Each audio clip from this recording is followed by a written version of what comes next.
साक्ष्य विधि लेक्स फोरी है, इसका क्या तात्पर्य है?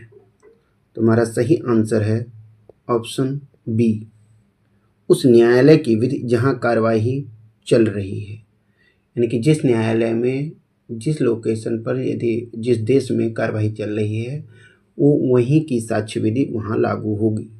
इसी के नाते इसको लेक्स फोरी कहा जाता है। विवादक तथ्य से क्या तात्पर्य है?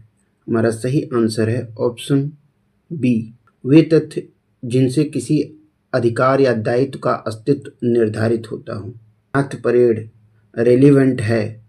हमारा सही आंसर है ऑप्शन ए, भारतीय साक्ष्य अधिनियम की धारा 7 में और इंडियन एविडेंस एक्ट की धारा 9 में।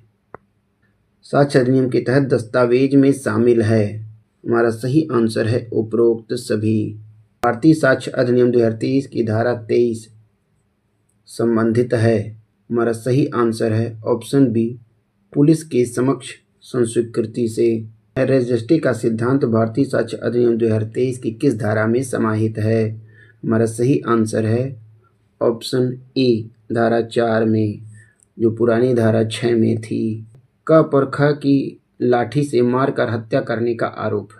लाठी मारते समय क या ख या पास खड़े व्यक्तियों ने जो कुछ कहा वह सुसंगत है भारतीय साक्ष्य अधिनियम की धारा 4 में।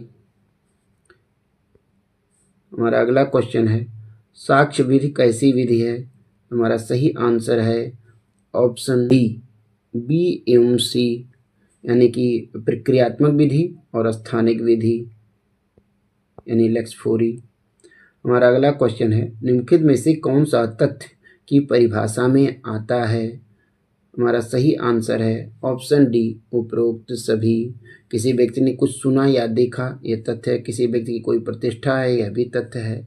किसी व्यक्ति का कोई विशेष आशय है, यह भी एक तथ्य है। हमारा अगला क्वेश्चन है, विवादक तथ्य का अर्थ है ऐसा तथ्य जो, ऑप्शन डी सही है इसमें। अन्यत्र उपस्थिति का नियम किस धारा में दिया गया है?